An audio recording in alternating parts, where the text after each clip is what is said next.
Varicose veins కి సరైన చికిత్స కోసం సంప్రదించండి ఎవిస్ హాస్పిటల్. నమస్తే రమ్మగారు. నమస్తే జయ. రమ్మగారు, ముక్కోటి ఏకాదశి దగ్గరలోకి వచ్చేసాం. చక్కగా ఉత్తర ద్వారాలు తెరుస్తారు, స్వామి వారిని దర్శించుకుంటాం కదండి.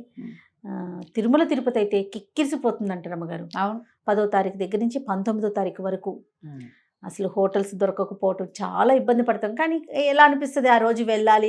ఆ టికెట్లకు కూడా బుకింగ్ పెట్టారు కదా, లాస్ట్ మంత్ అవును. డిసెంబర్ లో పెట్టేశారు. అవును, బుక్ చేసుకున్న వాళ్ళు చేసుకున్నట్టే. నేను కూడా మంచి రెడీ అయ్యాను, కానీ వేరే ఆ ట్రిప్ ఐడియా తోటి మానేసా. ఓకే. అదే స్వామి వారిని చూడాల్సిందే, ఎంత జరగన్నా ఉండనివ్వండి, ఏదన్నా జరగనివ్వండి, అదొక ఆశ ఉంటుంది కదా. అవును, ఇక్కడ మనకున్న దేవాలయాల్లో కూడా కొన్ని ఆలయాల్లో ఉత్తర ద్వారం తీస్తారు, శ్రీనగర్ కాలనీలో కూడా తీస్తారు కదా రమ్మగారు. అవును, ఆ శ్రీనగర్ కాలనీలో ఉత్తర ద్వార దర్శనానికి గణపతి కాంప్లెక్స్ నుంచి ఉంటుంది లైన్. అవును. అంటే ఈ దేవాలయాల్లో అవకాశం ఉండటం కూడా, ఉత్తర ద్వారానికి అవకాశం ఉండాలి. అటువైపు స్వామివారిని వేయించేపు చేయించి అక్కడి నుంచి దర్శనమిస్తారు. ఎవరెవరి అవకాశాన్ని బట్టి వాళ్ళు సమీపంలో దేవాలయాల్లో, మన అన్ని దేవాలయాల్లో ఒక రోజుకే ఉంటుంది. ఈ వేళ వేయించేపు చేస్తే రేపు తెల్లవారు మళ్ళీ మార్గళి సేవకి వెళ్ళిపోతాడు అయ్యవారు.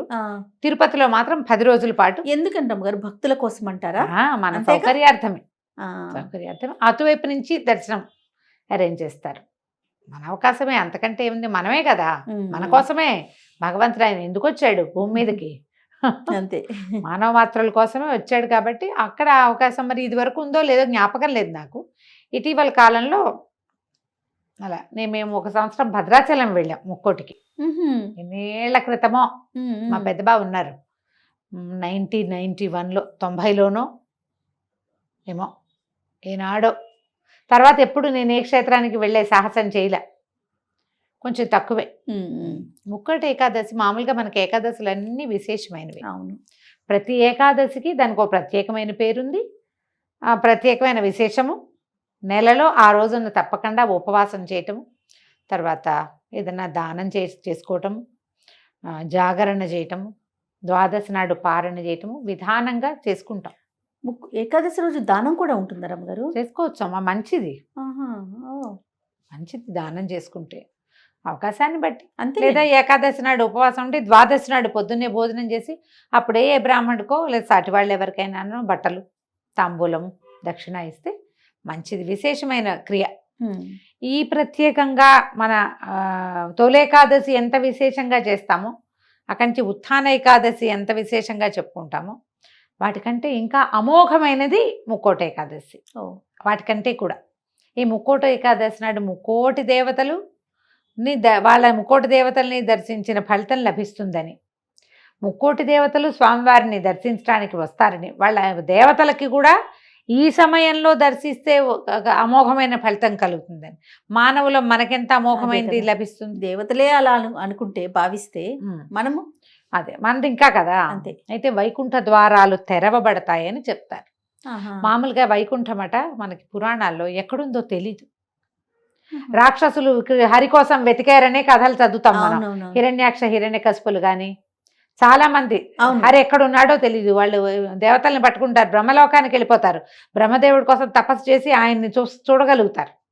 పరమేశ్వరుడి కోసం కైలాసానికి వెళ్తారు, కైలాసం ఫలానా చోట ఉందని ఫిక్స్ తెలుసు అందరికి. ఈ వైకుంఠం ఎక్కడుందో తెలియదు, ఆయన ఎవరికి కనపడ్డు. కడలే కనపడుతుంది, దాని మీద ఉన్నవాడు కనపడ్డు. ఆయనతో ఒప్పుకుంటేనే ఆయన చూడగలుగుతారు. వీళ్ళు నన్ను బ్రహ్మాది దేవతలు నన్ను చూడాలనుకుంటున్నారని ఆయన సంకల్పించి వీళ్ళకి కనపడాలి అని భావిస్తేనే చూస్తారు, లేకపోతే లేదు. అందుకేనేమో కదా రమ్మగారు, మనం తిరుమల దర్శనానికి కూడా మనం అనుకుంటే వెళ్ళమట, ఆయన రమ్మంటే ఆయన అనుమతిస్తేనే వెళ్ళగలుగుతాం మేము. అవును, అది చాలా ఖచ్చితమైన రూల్. ఆయన వైకుంఠానికి కూడా అంతే పద్ధతి. బాగుంది. ఎవరి దారిని వాళ్ళు నడుచుకుంటూ వెళ్ళిపోవడానికి కైలాసానికి ఋషులు మునులు రాక్షసులు దైత్యులు దానవులు సమస్తమైన వాళ్ళు వెళ్ళిపోతారు. ఆయన ఒప్పుకుంటాడు ఎవరినైనా సరే. భోలా శంకరుడు ఈయన ఒప్పుకోడు అట్లా. ఈయన ఒప్పించాలంటే ముందు ఆయన్ని మెప్పించాలి, మనం ప్రసన్నం చేసుకోవాలి. అట్లా అప్పుడు ఈ ప్రత్యేకమైన దినం రోజున, అంటే ముక్కోటి ఏకాదశి నాడు వైకుంఠ ద్వారాలు వాటంతట అవి తెరుచుకుంటాయి. ద్వారాలు తెరిచి స్వామి అక్కడ దర్శనం ఇస్తాడు అందరికీ. ప్రపంచంలో ఉన్న వాళ్ళందరూ చూడగలుగుతారు. మనం నేల మీద ఉన్నా మనకు వైకుంఠం ఎక్కడికి వెళ్ళలేం కాబట్టి సమీపంలో కొలువై ఉన్న స్వామిని ఎక్కడుంటే అక్కడ ప్రతిష్ఠ జరిగిన ఏ దేవాలయంలో అయినా కూడా ఉమ్. ఇంచుమించుగా కొన్ని చోట్ల స్వయం వ్యక్తమైన దేవాలయాలు కూడా అవును. కనపడతాయి కదా, అక్కడ మనం వెళ్ళి దర్శనం చేసుకుంటే సాక్షాత్ వైకుంఠంలో చూస్తే ఎలాంటిది లభిస్తుందని దేవతలు అందరూ భావిస్తారు. అందులో కొంతైనా మనకి లభిస్తుంది. ఈ పవిత్రమైన రోజున ఉపవాసం చేయటం, ఉమ్. తర్వాత తెల్లవార్లు జాగరణ చేయటం వైకుంఠ ఏకాదశికి, మర్నాడు పొద్దున ద్వాదశి నాడు పారణ చేసి ఎవరైనా ఒక బ్రాహ్మడికి భోజనం పెట్టడం, అప్పుడు మనం భోజనం చేయాలి. ద్వాదశి ఘడియలు దాటకుండానే మనం ఇది పూర్తి చేసుకోవాలి. ఉమ్. ఏటా చేసేది. ఇది వరకటికి మనకి ఇప్పుడు వచ్చిన తేడా ఏంటంటే, ఇది వరకు ఏదో ఒక గుడికి వెళ్ళి ఒక దర్శనం చేసుకుంటే చేసుకున్నట్టు, చేసుకోకపోతే ఇంట్లోనే ఒక దండం పెట్టుకున్నట్టు. తెల్లవారు 6 నుంచి ఇంకా 6 కంటే ముందే కూడా నా లెక్క అయితే 6 టీవీ పెట్టామంటే అలా అన్ని దేవాలయాల్లో వైకుంఠ ద్వార దర్శనాలు అమోఘంగా అవుతాయి. చక్కగా భద్రాచలం దగ్గర నుంచి చూపిస్తారు, ఈ ఒంటిమిట్ట రామాలయాలు అవి చూపిస్తారు. మన సమీపంలో చుట్టుపక్కల ఉన్న మంచి మంచి విష్ణువాలయాలు పెద్ద పెద్దవి అన్ని చోట్ల కూడా ఆ దర్శనం ఏర్పాటు దొరికేస్తుంది. చేస్తారు.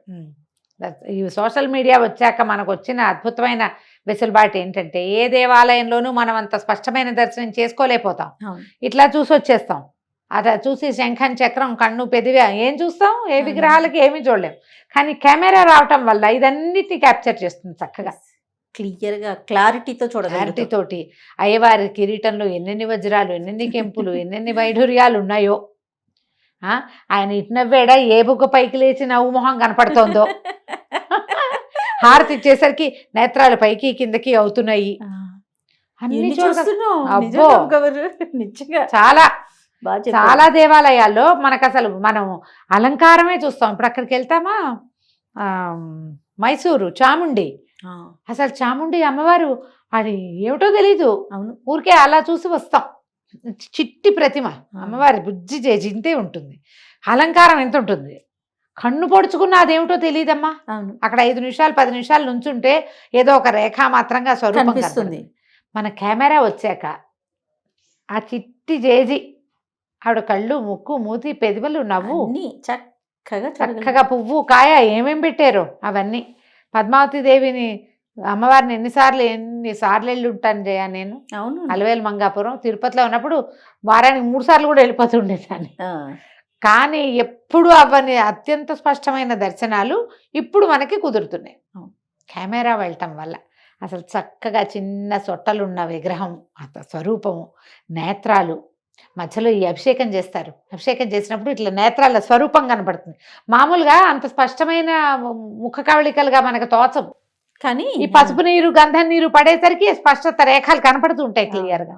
ఎంత లక్షణంగా దర్శనం అవుతుందో. ఎందుకు ఎక్కడికైనా పరిగెత్తడం, హాయిగా టీవీ పెట్టి కూర్చుని చకచకా పని చేసేసుకుని. నేనైతే 100% టీవీ దగ్గరే ఉంటా జయ. కళ్యాణాల వేళలప్పుడు అన్ని కళ్యాణాలు నేను టీవీలోనే చూస్తా. ఇంకా అక్కడికి పరిగెత్తుకెళ్దాం అయితే ఉండదు, పరిగెత్తుకెళ్దామని. కానీ ఎప్పుడైనా సరే క్షేత్రంలో దర్శనం, సన్నిధిలో ఉండటం అనేది మహాద్భుతం. మహాద్భుతం. జీవితంలో 1-2 సార్లు చేస్తే చాలా ప్రతిసారి పరిగెత్తక్కర్లా. అది ఓసారి వెళ్ళి ఒక్కసారైనా మనం సన్నిధిలో ఆ అనుభవాన్ని, ఆ అనుభూతిని మనం స్వయంగా ఆ మంత్రం చెవిని పడ్డాం, ఆ క్రియ మనమే నేకడైతే కంటితోటి, వాడెవరో కెమెరాతో తీసింది మనం చూడటం కాకుండా చూడాలి.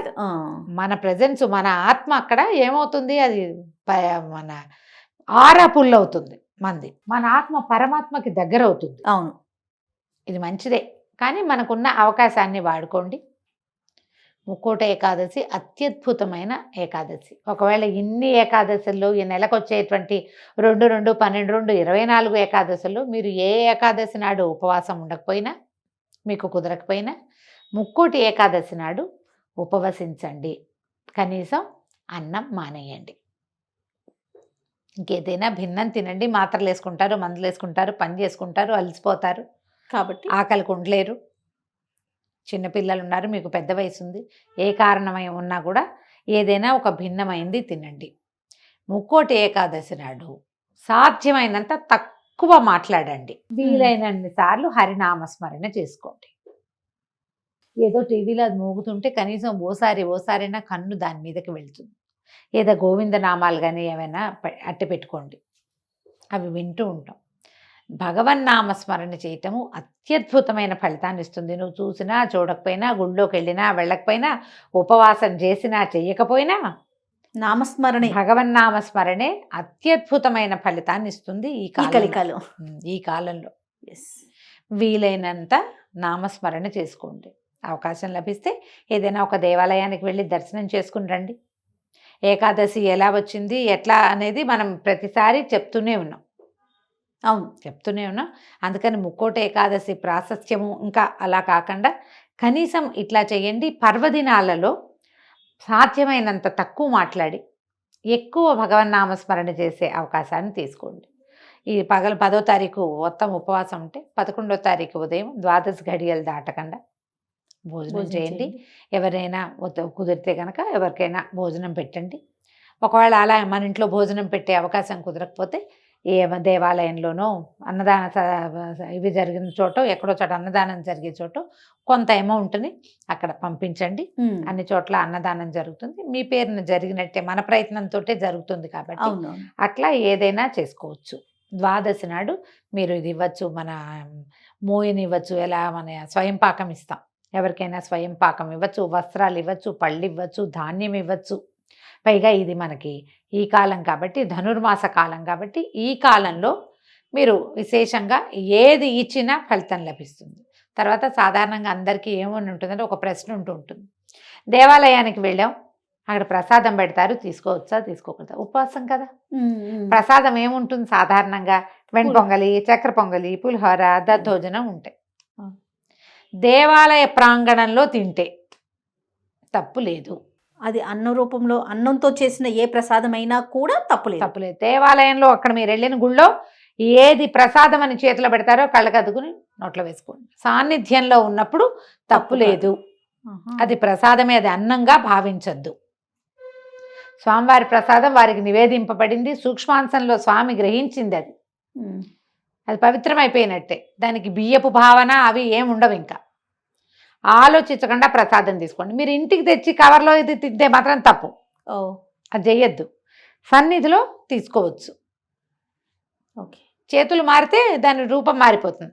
లోపల అయితే మాత్రం తప్పకుండా తీసుకోవచ్చు. ప్రసాదంగా తీసుకోండి. ఫలహారం చేయొచ్చు.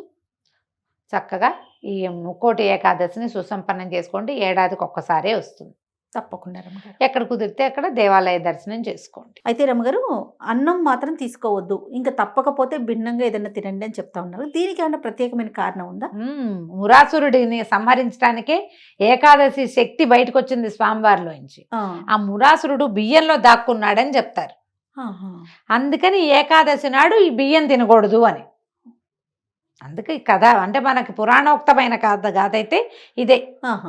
అందుకు తినకూడదు. నేను అనుకుంటా జయ, ఊరికే లోపాయికారిగా చెప్పడం అన్నమాట. ఇది నెలలో 15 రోజుల్లో ఒక భాగం, రెండో 15 రోజులు రెండో భాగం కదా, అంతే. కనీసం 2 సార్లైనా నువ్వు తినేది మానేయాలేమో ఆరోగ్యానికి. ఆరోగ్యరీత్యా అన్నం మానేయాలి, నిరాహారంగా ఉండాలి. నిర్జల ఏకాదశి కూడా ఒకటి ఉంది, అసలు నీరు కూడా తీసుకోకూడదు.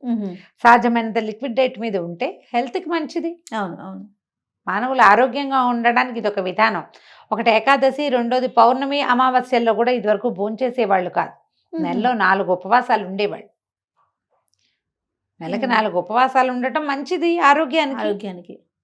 అంతే కదా. అంతే. ఈ మురాసురుడు బియ్యంలో దాక్కోవటం వల్ల ఈ బియ్యం తినద్దని చెప్తారు. అదే విధానం. రైట్. నమస్తే రమ్మగారు. నమస్తే జయ.